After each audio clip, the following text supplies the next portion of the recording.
Forgot to turn my camera on. It's one of those days today, isn't it? Massive welcome, everyone, to a very special episode here on InfoSec Live of using skills, not degrees, to break into cybersecurity. For those that are new to the channel, my name is Simon Linstead. I'm the founder of the InfoSec Live community. And by sharing stories and best practice over the last few months, it's led to over 40,000 views and 8,000 hours of our content being watched on YouTube by you, our amazing subscribers. So a huge thank you for your engagement. And if you'd like to take it a step further and support the wider InfoSec Live community, or indeed buy me a cheeky decaf coffee, we do have a few ways that you can show your appreciation. First up, the ability to purchase super stickers in the YouTube chat if you'd like your question bumped up to the top, and 3 tiers of membership allowing you to show your support in any way that you can. And if you want swag, we've got you covered with a brand new store, open now. Link is at the top of our page here on YouTube.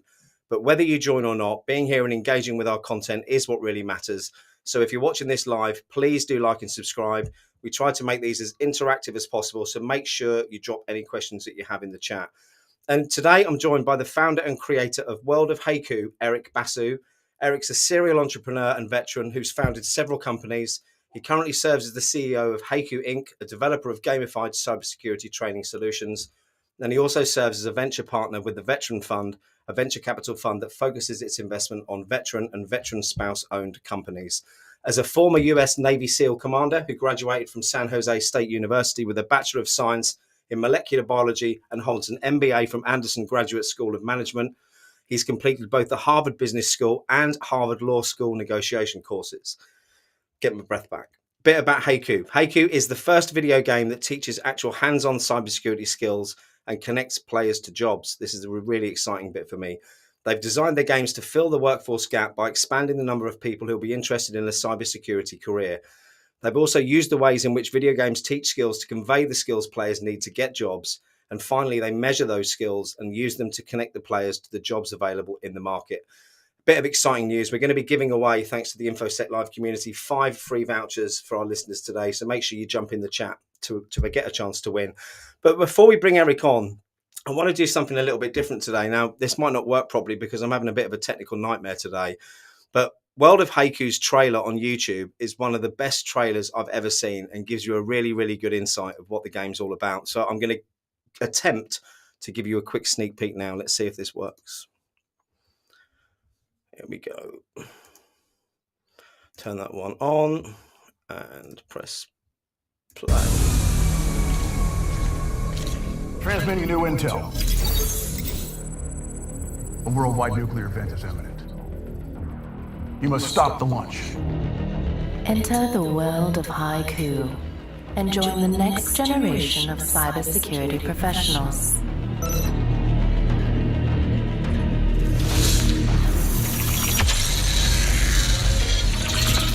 The first and only of its kind. World of Haiku is a gamified cyberpunk experience that provides aspiring cybersecurity professionals with fast, affordable training for a rewarding cybersecurity career, all for the cost of an online game. Press play to enter a dystopian cyberpunk world where evil dwells, challenges emerge, and villains reign over the grid.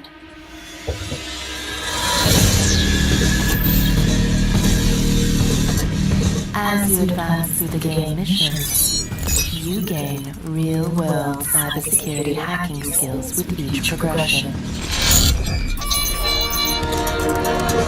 Developed with leading universities to offer combined cybersecurity certifications with hands-on training, the Haiku product suite is designed to help you level up in the real world and take you from a complete novice to skilled professional. World of Haiku will teach you cybersecurity fundamentals while turning game time into career building time, allowing you to break into the cybersecurity industry without breaking the bank. Regardless of your experience, World of Haiku will train you to level up your skills and defeat cyber attacks while combating nefarious online factions. Master real-world hacking skills within the game to earn in-game badges and accomplishments. Share your newly acquired skills on employment sites such as LinkedIn using the Haiku Job Connect and Haiku skills resume to help you connect with employment opportunities. Boost your signal, join the community, embark on your cybersecurity mission, and enter the world of Haiku. Visit worldofhaiku.com to learn more. Wow. What a trailer, Eric. Thanks, Simon. Good to see you here. I think we've got a bit of a lag on audio. I'll let you speak and see if we have.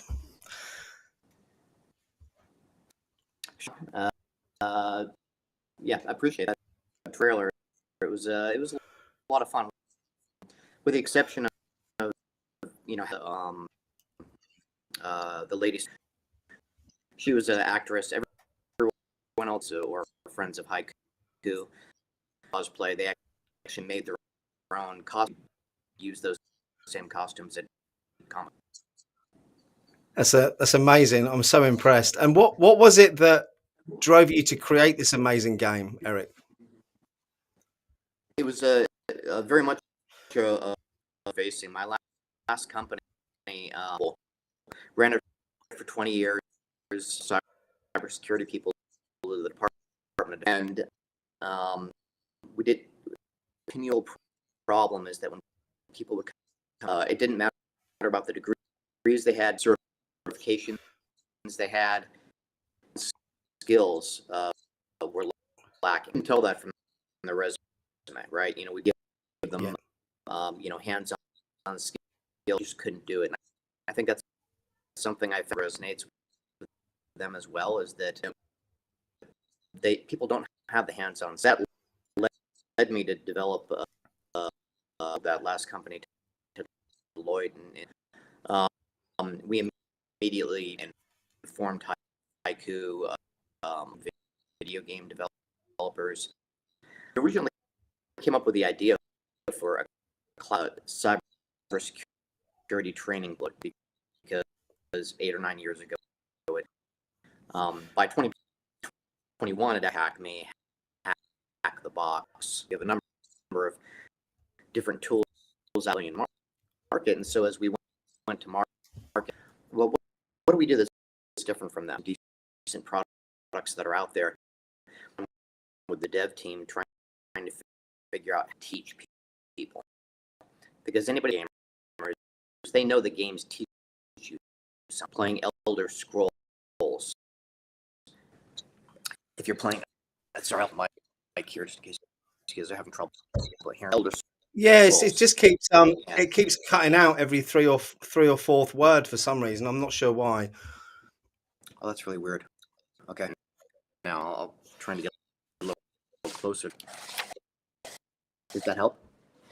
No, I think it's about the same. We'll keep going. We'll see how it goes. Let me see if I can turn down the stream settings a little bit to see if that'll make a difference. Whether it's because of a set of headphones too. I think it was, just let me know. But look at the way video games teach. Ahead and incorporate that into the way in which we train for cyber. So join again. Okay. Well, yeah, might be worth a go. Give it a go, Eric. Jump out and jump in and see if we can sort this out. I'm a little bit concerned with the audio because I had a similar issue when I did a stream last week with someone. I've tested it 2 or 3 times with individuals since, and been in touch with Restream about it. So hopefully this isn't a Restream issue. If it is a Restream issue, Kev, seeing as you're in the audience, what's the best way for me to get this stream direct onto YouTube without using Restream, I suppose, would be the question that I'd ask the audience here, because it seems a shame to keep going with this audio the way it is. It's going to make the conversation very, very difficult, isn't it?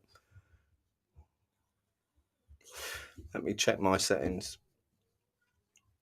I should play the trailer again, really, shouldn't I?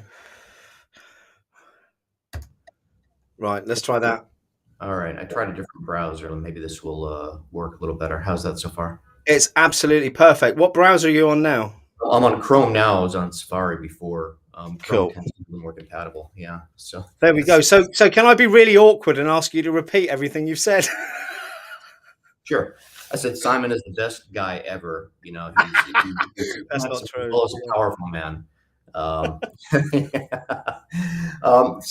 yeah, not a problem at all. So, Thank you. yes, you had asked why I started Haiku, and I started Haiku because my last company, Centec, we hired a bunch of cybersecurity people over 20 years, and most of the time, the problem that we had was, I would see their resumes, see their certs, see their degrees, but they couldn't do the hands-on work. And so I thought years ago, and we developed a lot of the technology when I was at Centec. Um, my last company is that there's got to be a way to train people on hands-on skills. And so that we came up with that idea probably 8 or 9 years ago. And that was unique to have a cloud-based hands-on training system available to consumers. That was unique back then. When I sold Centec in 2021 and started Haiku, Try Hack Me, of Hack the Box. You have other companies out there that are doing a similar thing and filling, part of the gap in there. So we spent a lot of time looking at what was being done by, some of these other companies. And also because we have a strong, video gaming type of background, how do video games teach you skills? And so we spent a lot of time looking at that. Did a lot of reading The Gamer's Brain by Celia Hoden, Reality is Broken by Jane McGonigal, Learning Engineering. And we spent a lot of time looking at what the Carnegie Mellon Human Computer Interaction Institute does there. That institute is where the Duolingo tool came out of. And Duolingo, yeah, most people, they know what Duolingo is, right? Because it's everywhere. They don't know why they know what it is. So Duolingo has 500 million people around the world learning languages from it. More people in the United States learn a language from Duolingo than the entire public school system combined, which is huge. And it's a one product company worth $3.8 billion. And so number of things, right, based upon the learning engineering techniques they have from Carnegie Mellon. They hire a lot of people out of Carnegie Mellon to work with them on there. So that's what we tried to do with Haiku. And so we put a lot of those learning engineering techniques in there. And there are things like spatial learning, where you introduce something, then you introduce it again, then you have a gap where the person goes off to do something, and then they come back and they learn it again. And so we put these into World of Haiku. And we weren't, to be honest with you, when we put it out there, we're kind of like, this seems like it should work. In theory, it should work. We feel like it should work, and we think it's fun, and we hope it works. And when we released World of Haiku last July, in July 2022, the response was overwhelming. I've got probably 5 or 6 dozen comments from people saying, I've never been able to learn Linux the way I have now. I have PTSD or ADHD, or I'm on the Asperger's scale, and I've never been able to learn cybersecurity in Linux. And so we knew we had hit something there. And so we released Haiku Pro in November of last year. Haiku Pro is much harder. World of Haiku is designed, you don't have any kind of exposure to command prompt. You don't even know what a command prompt is.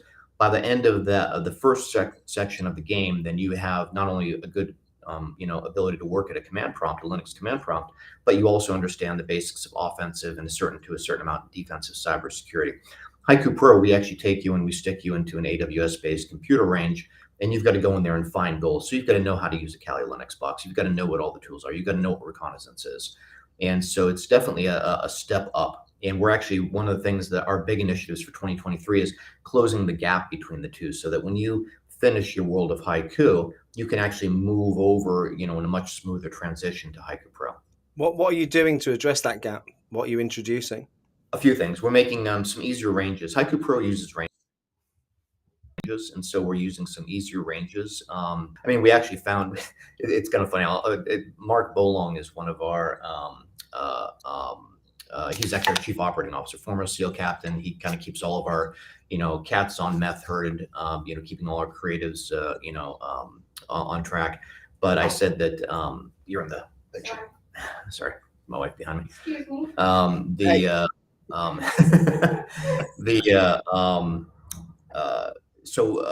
What we said is Mark is non-technical. He's not a cybersecurity guy. And I said, Mark has got to be able to do some of these easier ranges, because we're trying to make this easier for people to be able to get into cybersecurity. So that's one thing we're doing. The other thing we're doing is we're actually doing a transition we're putting more and more content into World of Haiku. We're actually coming up with a continuous content model that'll come up in probably, I think we're releasing that in April. And then we're going to have a better transition from, okay, I've done this in World of Haiku, go ahead and do the same thing over in Haiku Pro. And so I get this, kind of I've got the training wheels off, but, somebody's holding the back of my bike so that I'm not going to fall over. And I think I got this. So we're addressing that one. We do user interviews every single week. We send out user surveys about every other week, just making sure that, we're understanding and listening to what our customers are saying. And that's the thing we get is that, hey, World of Haiku, loved it, great. Even for experienced cyber professionals. There was a director of cybersecurity over at Microsoft, 20 years of experience. And he sent a note and said, hey, I'm lost for hours in this game. This is just so much fun. And this isn't somebody who's learning cybersecurity. This is a, experienced pen tester for many years. So that's what we're trying to do to close that gap between the two products. So sticking on the beginner version, so World of Haiku, what age range would you say that's suitable for? How young could you be to start playing that game? 10. Personally, I recommend it 12 and up. I think it's a fairly precocious 10-year-old, which there are plenty of them out there, right? That will actually do that. We did a SoCal Cyber Cup championship in 2019, and some of the kids were as young as 10, and they were. I looked at them and I said, they're doing stuff my pen testers don't do. They're really, really good. Just these precocious kids, but generally 12 and up is where it's at. And my daughters are 13 and 15, and I actually had the dev team tested on them for a couple of reasons. One is the age. Two is they're brilliant, but they're artists. They're not interested in cybersecurity at all. And I said, we've got a huge gap in the in cybersecurity. 24% of the cybersecurity practitioners are women, which doesn't really make a lot of sense because I think it's roughly around 60% of college graduates women. So it certainly isn't a lack of available talent involved in that. And so that's a couple of reasons we made World of Haiku a role-playing game. 60% of role-playing game players are women. And two, as I said, my daughters have to want to play this game. And so, they gave it to my daughters. My daughter said, this is boring, gave it back to them. I said, we aren't there yet. And so that went through a few iterations until my daughters were like, this is actually kind of fun. I would never do this as a career, to be, clear, Mom and Dad. I don't want to do this as a career, but a lot of fun. And I told the dev team, I said, okay, I think we're there, or we're getting closer to there. I love that, and I love the fact you're using your children to test it. I've got 6 children. If you want to borrow any of mine, just let me know. You're more than welcome.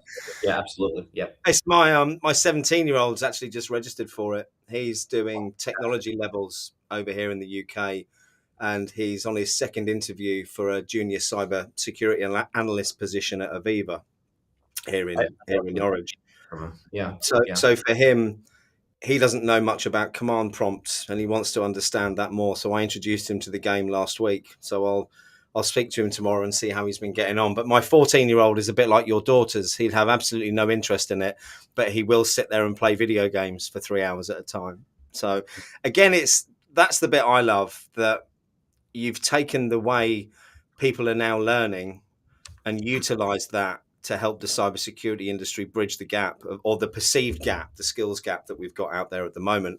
There was a comment in here from Harish, which I think lends itself nicely to another functionality of the platform. He says that he's heard it's a cool learning game, but he does need some experience. I think you've done something with the game where it starts to help with that, Eric. Do you want to talk about that?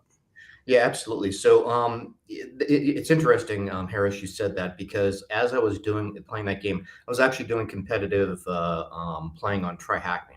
And I went through there and I thought, okay, so I finished this room, and I know what the room is just because I'm in the tester, but I'm in the industry. So I know what the skills are. I know how they relate to certifications and jobs. But if I were not, what would I do with this? I don't know. And then from an employer's perspective, I look at that. We just hired a cybersecurity person before Gerald Auger, and so I looked for Jerry's freaking. It's amazing. He's a dime. He's really, really good. But I looked for people that are top 1% and Try Hack Me, thinking, okay, these guys are all going to ace the technical questionnaire, and they didn't. So there was a huge gap. Top 1% of Try Hack Me. There were some people that were really good, and there were some people that were okay. Not. So I thought, okay, so the top 1% of Try Hack Me really doesn't mean that, and I don't want to disparage it for anybody that's got that. It's a lot of work. It's a great marketing gimmick, though, isn't it? It's a great marketing gimmick, right? But from an employer, I thought, this isn't helping me that much. I still have to do the technical assessment. And so I thought the founding members of the San Diego Cyber Center of Excellence, and I went and asked a lot of employers there. I said, you're trying to hire somebody and they don't have the years of experience that you're going after. What would make you want to hire them? And the conclusion we came to from surveys and interviews was that, well, if I knew how much time they had on the keyboard doing the things that I want them to do in the job, that would make me hire them. Because somebody could say, I've got a Linux lab at home. Again, it's kind of like the top 1%. You could spend every night in there, or you might have just installed Linux and left it.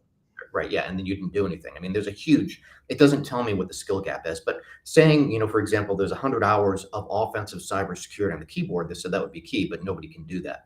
So we did that. Because we're in a video game, we can track everything. Video games are designed to track you if you walk 5 feet and you open the treasure chest, because they're trying to monetize everything you do. So we were able to track that to see, for example, you can actually, and we put in a skills resume for people that they can actually show to an employer. So you can show, I have 100 hours of offensive cybersecurity, 30 hours of those reconnaissance, and I've done Nmap 115 times for a total of 2 minutes and 30 seconds, 2 hours and 30 minutes, whatever it is.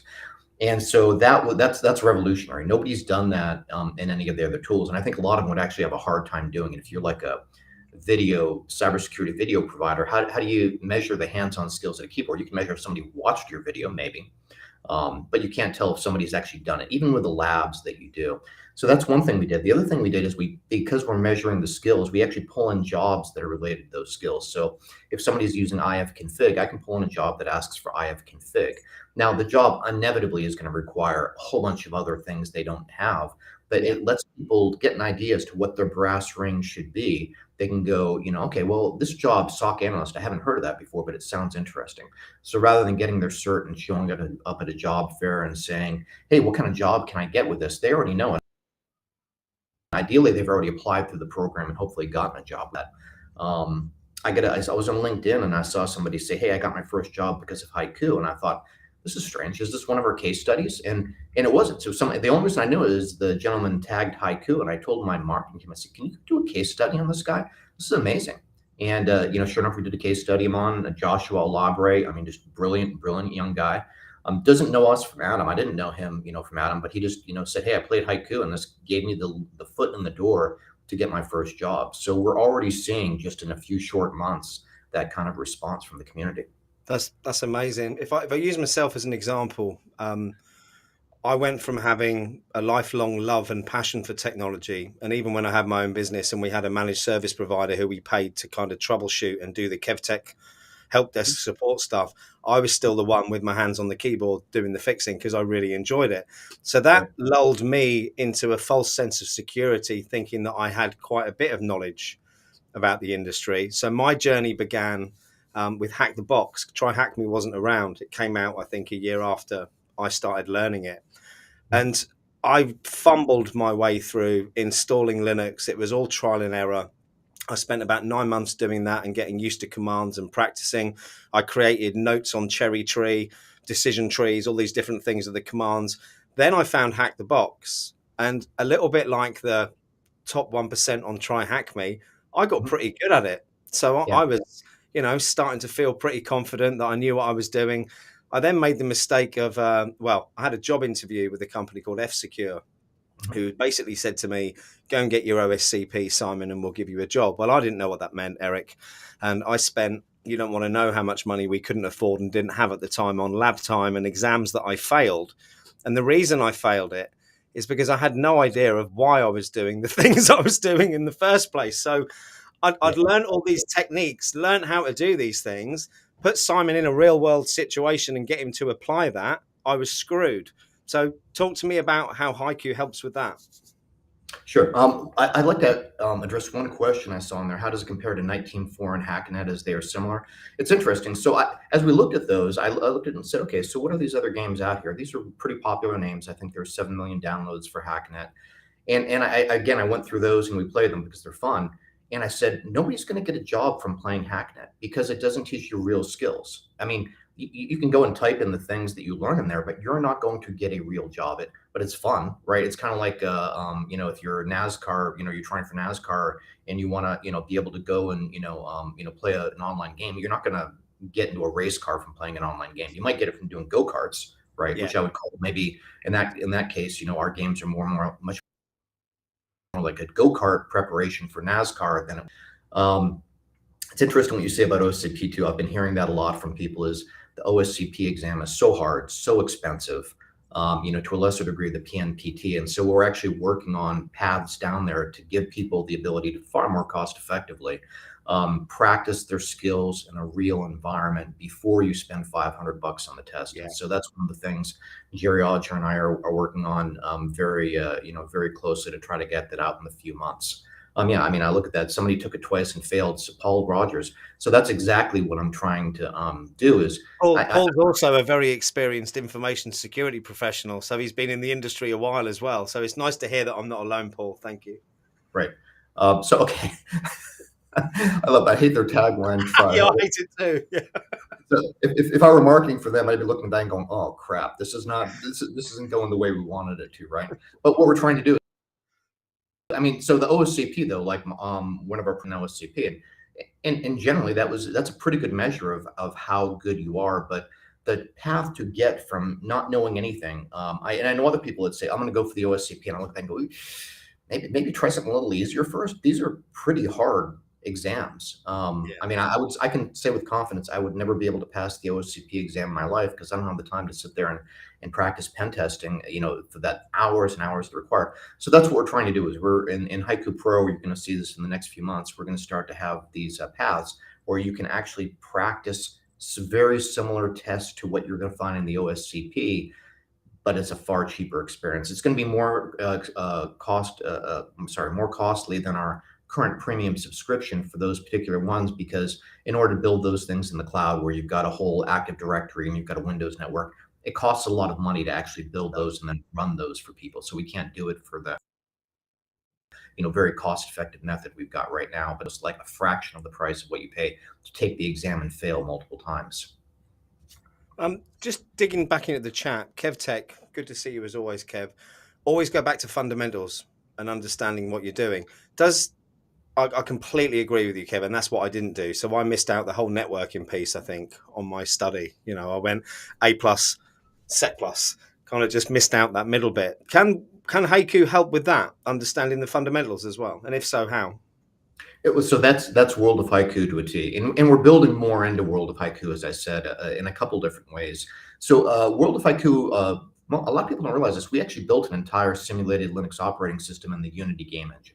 And so you're not actually I've had people say, hey, this doesn't do everything my Linux box at home does. And my answer is absolutely, it's not a Linux box. We actually built a simulated Linux OS. And so, we're adding new tools to it all the time. But some of the haters on Steam have said that as, Linux box, I can just install a regular Linux box. I'm like, yes, you can, please do.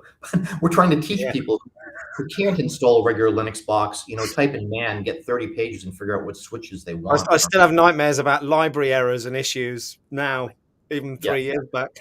Yeah, and the VM and all that. We're trying to make that easy. We're trying to make it more accessible and easier for a bunch of people. And but we're adding new tools. We have something called the dojos in there, and the dojos are infinitely repeatable. I realize that people don't realize that, but you can go back into a dojo, and each dojo focuses on a tool. There are other things you need too, but like Nmap is one of our dojos. And every time you go into that Nmap dojo, you get a completely brand new network, brand new flags, brand new IP addresses. So you could practice this over and over again. And the idea there is it's a bite-sized bit of information, of training, 15 to 20 minutes. You go in there and, you do it before dinner, in between your calls or something, but you incrementally increase your skills resume every time you go in there and do that. And so we have those for John the Ripper. We have them for Hydra. We're building one for Derb, a whole bunch of different things. But sorry, to answer your question, though, that's the basics. World of Haiku is to teach you the basics and repeat them over and over again. Yeah, I think it's the repetition that you need, isn't it? That's so important. And what I liked about what you said earlier, actually, about how the way people learn was taking a break away from areas and then coming back later. For me, I've worked out that's the only way I can live my life. I can sort of hyper focus on one area, then go for a walk for an hour or go for a swim or do something completely unrelated and then come back. And I like the way that you've tied that in and obviously seen how important that is, the way that people learn. One quick thing, I'm just going to drop some links in the chat. These links, Eric has very, very kindly given a 10% discount to anyone in the InfoSec Live community for not just World of Haiku, but also World of Haiku Pro as well. So the links there are for the Pro, the beginner version, which is World of Haiku, and also for the main site for you to have a look as well. But what we're also going to do today, for anyone who's interested in the audience, I think it's 5 of each we've bought, isn't it, Eric? Is it 5 of each? 5 of Pro and 5 of... Yeah. Yep. We've got 5-month access for Haiku Pro and 5 for World of Haiku that we want to give away during this live stream today. So if you're interested in grabbing a copy, I've seen Beth's in there, and I know that Beth's had problems loading the game before. So Beth, definitely think you could do with winning one of these. So if you want to win, put win, win, win. And if you want to win the Pro one, put win, win, win Pro. And then I've got a little wheel that we can spin at the end to see who's going to win. That's fun. Brilliant. So Eric, there was a question from Paul Cummings earlier. I'm not sure if you know Paul. I did. Yeah. Great guy. Did you also think of military training exercises that made learning in the field fun and not mundane? That's a good question.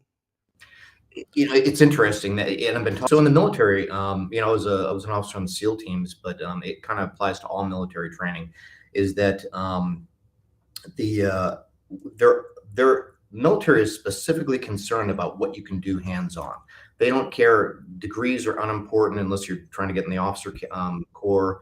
They don't care about certifications. They care about can they do, and they build up their entire military training system about, can this person drive this tank? Can this person fire this artillery shell? Can this person fly this jet?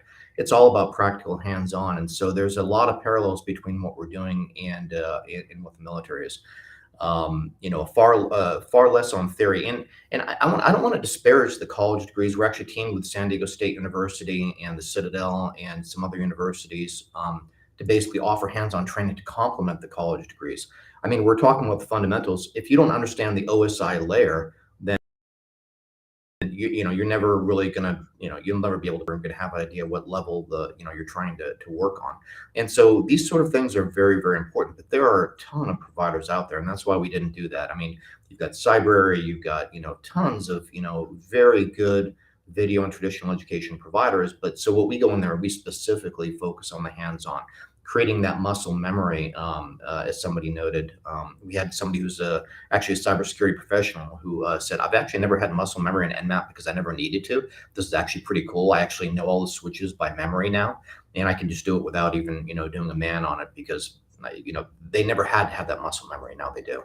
Do you know what? I'll go off tangent now and talk about muscle memory and how much I've been blown away by the last few weeks of my life. So I swam at a national level 30 years ago, I think it was, when I swam regularly. I got in the pool for the first time to actually do some proper exercise in the first week of January, and I managed to do 10 lengths of that pool before I was blowing out of my backside so much and had to stop. As of now, I'm swimming at least 1 mile per day non-stop in that pool, and that isn't because I've suddenly got really fit. It's muscle memory, isn't it? I think. Yeah. Yeah, no, absolutely. Yeah, it starts coming back to you, and you get it. And once your muscle is conditioned to the point where you can actually, do the things that your body remembers it can do, because your body remembers how to do it, it's just not in that kind of condition anymore. And that's exactly, what we're doing with our games. I think that's so important. It's like riding a bike. You never forget, do you? You don't forget to how to ride a bike. I mean, I'm probably not safe on one these days, but I'm sure I could ride one. What I'm really looking forward to are doing case studies of people that have been using the products for a few years and are into their careers, and how much they say, I still actually remember Nmap, as or Hydra or whatever. I know all the switches by memory from doing that. One of our gamification experts, he's actually but he built a trading card game called the Healing Blade. His name is Dr. Francis Kong, and he built that as a way to match bacteria to antibiotics. And so he did it for medical school students, and he actually had a specific case study of somebody who had, used his game during medical school, and then they were actually in their residency, and they came across it was kind of like an episode of House, a weird disease nobody had seen before, and they said, "Oh no, you need this antibiotic for it." And the other residents were astounded. They go, "How in the world would you know that?" I said, "I played Healing Blade, so I have knowledge." Was it Kev said, how many hours did you say you had, Kev? I saw earlier. It was one game that you had. Where is it? 14,000 hours, I think it was. Here we go. 14,000 hours on Counter-Strike Source. There we go. I wouldn't want to play you at that, that's for sure. So talk to me about what's on the roadmap next? I know you've got lots of improvements coming on, but just run through again what you're doing this year and what you're adding to it. It's actually really exciting now that we're getting the initial feedback, and we're very interested in feedback. If anybody plays the game and you have anything, you can DM me on LinkedIn and say, "Hey, I played your game, and here's your feedback." Everything that I get, and I mean that everything I get, we put into a product called Product Board where we manage our features, and it's all insights, and we're listening to everything everyone says. Yeah, 10,000 hour rule to get mastery. That's from A Tipping Point by Malcolm Gladwell. Great point. But so this year, with that feedback, we're doing two things. We're combining both the World of Haiku and Haiku Pro into one browser-based product. And so that's some of the initial feedback. One question I'll get asked is, why did you create two products to begin with? And I said, well, we had two different demographics. We had people who said, I love the idea of a video game to get into cybersecurity, but we put them in a Kali Linux box and it's too hard. The others were professionals who said, hey, I love the idea of a Kali Linux box. Can you give me this without, having a whole bunch of the hero story on the front end, because I have to go through that to get to the real challenges. So we created two products. And as we found, there's a huge gap between, we're bringing people into cybersecurity and getting them to a certain point, but there's a gap between getting to Haiku Pro. So we're merging them both into one product. It's all going to be based in the browser, so no more downloads required. And we're going to have a lot of material that's going to bridge the gap between, I've kind of got a feeling for what a command prompt is, but I'm not ready to go do this buffer overflow. But there's going to be a whole bunch of content in between there. And so that's one of the things we're working on. We're putting in a lot more content in World of Haiku based on that. So we're going to have new tools, new dojos, new different things that you can do as well.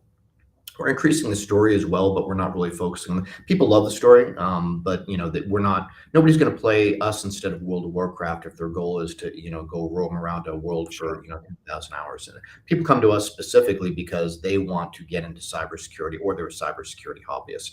And so we're very, very focused on that. We've got a whole queue of different tools we're planning to add in there. We're putting in those learning paths down for OSCP and other of the really difficult certifications that people are exactly as you saw in the chat, they're getting very frustrated on because they spend a lot of money on the final test. They think they're ready, they weren't ready, and they dropped a few $100s, or maybe even in some cases a few $1,000s. We want to be able to fill that gap in the market and allow people to be able to actually really prepare for those tests, have a good feeling they're prepared for the test before they actually take the test. That's terrible for somebody to drop $500 on a test and they weren't prepared, and they didn't even know they weren't prepared because they hadn't had anything to practice on before that. No, I think I knew within 15 minutes of being in my live OSCP exam that I wasn't prepared at all. I did get one box, but that was through learning processes, not through having any understanding of how I did it. Again, it's going back to knowing the fundamentals first. Quick question from me, not from the chat. I'm a little bit competitive, a lot competitive. Is there a way of playing against each other in World of Haiku? What I'm trying to get to is, could I get a league together for the InfoSec Live community where I can try and beat people on a regular basis? What's interesting, so we've got a leaderboard. So right now, I think Kasumi Fan is the gamer tag name for the leader on a leaderboard. For anybody that wants to take Kasumi Fan out, good luck, because that player spends an awful lot of time in the game. I'm not even attempting to do that. But PvP is one of the things that's in our queue, and so in a couple different ways. We're looking to do that. So it is in our queue. Hopefully we'll get to that by the end of the year. We're a startup. We've got, 9 employees and a contractor team of about another 10 people. So, we don't have, the resources, but that is in our queue to do. That's excellent. And just looking through the chat on how many people have actually said they'd like to enter the competition. I'm just counting these now. It's quite convenient, really, because it's 9. So I don't know whether I'm going to go through the drama of spinning the wheel, Eric, or whether I'm just going to say congratulations to everyone in the chat who said they wanted to win, because you just have. It might be that I need to tinker with you on pro versions versus standard versions. Now, I'll tell you what, we'll give you, for all the 9 people in there, we'll go ahead, I'll make it the first 10. We'll give them I'll give you the rest, so that it'll be the access to pro and the access to the. Oh, wow. Thank you so much. Well, there we go. Let me read the names out then, because I've got them here. We've got Jed, Paul Rogers, Ken, Richard Blakemore, Farzan, Mela, sorry if I've got that wrong, Beth, also known as GB Orr, and E. Patrick. If I've missed anyone off there, there is one space left. So if there is anyone watching who wants to, well, not win, more of a gift, I think it's going to be today. If you want to be gifted from Eric some access to this platform, please do drop a message in the chat. So we've got a few minutes left. Anything you'd like to cover off about World of Haiku and what people can do to get involved with the game? Yeah, no, I really appreciate it. And you mentioned Paul Cummings from World Whole Human Cyber Initiative. We actually donated to that initiative as well. We try to donate to nonprofits also. We're working with NFARS, the National Foundation for Autism Research. It's actually really important to me that we fulfill our mission of trying to expand access to cybersecurity training. You know, when I hear people, say, hey, I tried to go to Try Hack Me and it's too hard, or I tried to go to Hack the Box and I don't know how to install a VPN, and I'll listen to that and go, okay, this is where we're trying to fill. And then I want to carry people from that. Okay, I'm interested in cybersecurity. I played World of Haiku. I got some basic skills to now I actually really feel like I've got a handle on it. And this process takes time, right? Nobody's going to go from, no knowledge to pen tester within a month. I've never seen that happen. And then we want to eventually get people jobs in cybersecurity without having to rely on a degree, without relying on having a certification, without having to spend thousands and thousands of dollars. That's actually my mission and my goal. So if people are playing it and you've got feedback, please give us the feedback. You can reach out to me. We'll actually reach out to you if you say that you're open to it, and we'll do a case study, or we'll get a user survey. If you're interested in doing a case study, this has the other effect is that if you're trying to get in the cybersecurity industry and we publicize this gives you a lot of visibility in the community. And so that's kind of our other thing, is that if you're playing the game and you post something and like Haiku on LinkedIn, we always try to amplify your signal. I'm on LinkedIn most days. If I miss a few days, then it's because I'm on vacation or got really busy, but we'll go in and then we'll try to make sure that we amplify your signal because we're trying to get you jobs. That's kind of a whole mission here. That's amazing. Absolutely amazing. Let me drop my email in here. If I could ask everyone who's won, save me trying to track you all down, to send me a quick email here. We've actually got 11, so you need to change that paperwork you sent me earlier for one more, Eric, if you can, because Tamerlin just jumped in and I can't give away 10 and not the extra one. So if you could get that redone, that'd be great. But anyone who has won, drop me an email to that and I'll make sure that's processed no later than tomorrow. I've got, I say babysitting duties. They're my children, so technically it's not babysitting. But my wife is going out with her friends tonight for the first time for a meal in about 3 years. Right. So I'm looking after 3 feral children under 6. So I might not have a chance to do it later. Just a big thank you, Eric, for taking the time to come on and share about it today. We're going to start doing some games in the community on a Saturday night in InfoSec Live. We have a meet the members at 3 o'clock Eastern time, 8 o'clock UK time, and I'm going to start introducing both World of Haiku and Threat Gen as well for the more experienced members of the community to help them learn. So if anyone's interested in getting involved in some little mini leagues on some learning, do reach out to me as well. And a quick sales pitch actually from my behalf here, which I've got to do before the end. This week is the first of the InfoSec Live CISO experience on tour in real life events. We're kicking off on the 23rd, which is Thursday, in Cambridge here in the UK. With our next event, for anyone who's in Florida, we're coming to Tampa Bay, Florida on 30th of March for an event. And after that, it will be the 26th of April in San Francisco to tie in with RSAC. So if anyone's going to RSA or if anyone's going to be in Florida on the 30th of March and they'd like to come along to a leadership event, meet some leaders, learn a bit about the industry, it'd be amazing to see you. So please do reach out. And Eric, I'll give you the floor just finally there to say some last words before we wrap things up. I appreciate everybody's enthusiasm. I see a lot of enthusiasm, people that are playing right now in the comments. So thank you. We're just a startup. Please spread the word about us. It's funny, you may have heard about us, but there's 20 people who haven't heard about us. So if you can tag us on LinkedIn, if you like the products, please say you like them on LinkedIn and Facebook. And, we're just starting up. We missed a trick.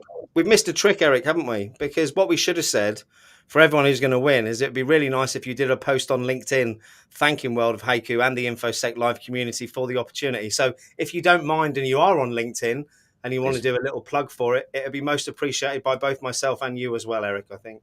Yeah, LinkedIn, Facebook. I think we're on Twitter as well. I should know that, but I think we're on Twitter as well. It's a marketing team that does that. You So can't do yeah, everything, Eric. can't do everything. So yeah, any kind of visibility you can give us on social media would be much appreciated. Thank you. Lovely, and hopefully I can get you on again once you've done some upgrades later this year. We can maybe go in and dig in and have a look at what you've done and do a bit of a demo as well. And maybe we can drag Jerry along. I haven't spoke to him for a few weeks. It'd be nice to see him. Absolutely. No, we'd love to do that. I love to get Jerry on, except he makes me look stupid whenever he's on, but that's nothing surprising. You see, I don't have that. I don't worry about that because I'm never the expert in the room. So I'm used to being looking stupid. Oh, the other thing we haven't mentioned is the virtual con that we're holding on April the 14th. You very kindly will be hosting a very different, unique capture the flag type event, both for beginners and for pros. So again, make sure you check out the InfoSec Live community for more information on that. Eric, I just want to say a massive thank you for supporting the community, giving the discount as well. It means a lot. We've got a lot of people in the community who have a lot of talent but haven't got the budget sometimes to do these things. So I like to try and help where I can, but I rely on people like yourself to dig in your pockets and help as well. So thank you so much. Everyone who's watched, thank you very, very much. We'll catch you all soon. Have a great day. Thanks, Alan. Thanks, everybody.